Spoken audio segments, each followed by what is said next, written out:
میں نے سوال کیا کہ قصر کے تعلق سے کچھ میں مختصر بتا دوں. تو قصر کی نماز دیکھیے، قصر مطلب جب انسان سفر میں ہوتا ہے تو نمازوں کو آدھا کر دیتا ہے، کم پڑتا ہے.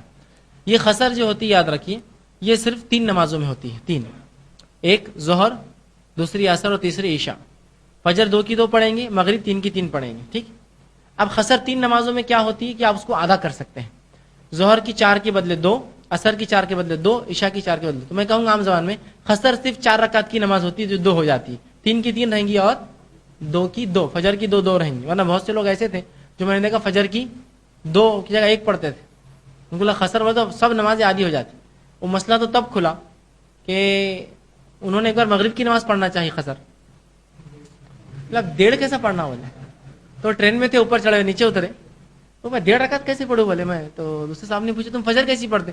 بولے میں 1 پڑھتا. بولے مغرب کا کبھی موقع نہیں ہے، پہلی بار آیا. بولے تو 1.5 کیسی کروں؟ بولے بولے ارے نہیں بھائی 1.5 نہیں ہوتی، مغرب فجر کی 2 کی 2 اور مغرب کی 3 کی 3 رہتی. تو ان کو جب مسئلہ معلوم ہوا.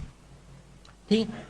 تو قصر میں 4 رکعت کی نماز 2 رکعت ہو جائیں گی، صرف 2 کی 2 رہیں گی، 3 کی 3 رہیں گی. ایک کنسیشن قصر میں اور ایک ہے کہ آپ 2 نمازوں کو ملا سکتے ہیں. فجر کے وقت میں ہوں گی، ظہر عصر کو آپ ملا سکتے ہیں، چاہے عصر کے وقت میں چاہے ظہر کے وقت. ترتیب وہی رہیں گی. عصر میں پڑھیں گے تو پہلے ظہر پھر عصر، ظہر میں پڑھیں گے تو پہلے ظہر پھر عصر، ترتیب وہی رہیں گی. یہ 2 نمازیں جمع ہو سکتی ہے اور پھر مغرب اور عشاء جمع ہو سکتی ہے. یہ 2 جمع ہو سکتی ہے. ٹھیک ہے. تو گویا ایسا قصر کی نماز 4 رکعت کی 2 ہو جاتی ہے اور 5 وقت کے بدلے 3 وقت میں بھی پڑھی جا سکتی ہے. فجر کے وقت میں، ظہر عصر ایک ساتھ، مغرب عشاء ایک ساتھ، چاہے پھر مغرب عشاء ایک ساتھ مغرب میں پڑھیے یا عشاء میں، یا ظہر عصر ظہر میں پڑھیے یا عصر میں پڑھیے. ٹھیک. ترتیب لیکن وہی رہیں گی، یاد رکھیے. یہ نہیں کہ آپ عشاء میں جو ہے عشاء کی 4 پڑھ کے پھر 3 مغرب کی نہیں، پہلے 3 مغرب کی پڑھیں گے، پھر جماعت کھڑے ہوں گے تو پھر عشاء. جماعت کے ساتھ ہے تو پوری پڑھنا پڑیں گی، اس میں قصر نہیں ہوگا. ہاں پوری جماعت سفر میں اور کرنا چاہے قصر تو کر سکتی ہے. اختیار یہ بھی آپ کو کہ قصر چاہے تو کرے، قصر نہ چاہے تو نہ کرے. آپ صلی اللہ علیہ وسلم کے دور میں کچھ صحابہ نے قصر کیا، کچھ نہیں. آپ نے دونوں کو کچھ نہیں کہا. چاہے تو کرے چاہے تو نہ کرے. جیسا کہ جہاد میں روزے رکھتے تھے کچھ صحابہ، کچھ نہیں بھی رکھتے. آپ نے جس نے رکھا اس کو بھی کچھ نہیں کہا، جس نے نہیں رکھا اس کو بھی کچھ نہیں کہا.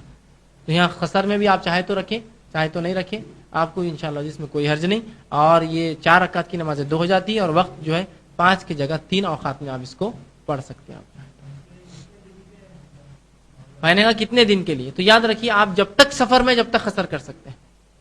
یہاں سے بمبئی سے پونا، بمبئی سے دلی سے کہیں آپ جا رہے، جتنے دن ہیں، اس لیے کہ آپ صلی اللہ علیہ وسلم سے 18 دن تک قصر ثابت ہے. آپ 18 دن سفر میں تھے. لیکن جب ایک زمین پر جا کر آپ مقیم ہو جائیں گے تو اس کے تعلق سے کوئی حدیث موجود نہیں کتنے دن مقیم ہونے کے بعد آپ پڑھیں. جو علماء کے اقوال ہے اس میں جو سب سے صحیح قول ہے 20 نمازیں قصر ہوتی ہے مقیم ہو جانے کے بعد. اگر ایک زمین پر جا کر میں رک گیا تو 20 نمازوں سے زیادہ قصر نہیں پڑھ سکتا، اس کے بعد پوری پڑھنا پڑے گی. 20 نماز سمجھو پہنچا میں جب تو ظہر تھی تو ظہر کی وہ پہلی ہو گئی، عصر مغرب عشاء یہ 4 ہو گیا آج کے دن کی، پھر کل کی فجر 5 ہی ہوگی. ٹھیک ہے.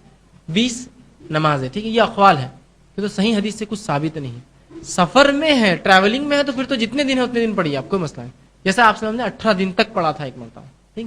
لیکن جب مقیم ہو جائے، ایسا کچھ لوگ سعودی عرب سے یہاں سے 2 مہینے کی چھٹیوں پر ملنے کسی سے، تو 2 مہینے قصر نہیں کر سکتے. مقیم ہو گئے 20 رکعت نمازیں صرف قصر ہوں گی، اس کے بعد آپ کو پوری پڑھنا پڑے گی. ٹھیک.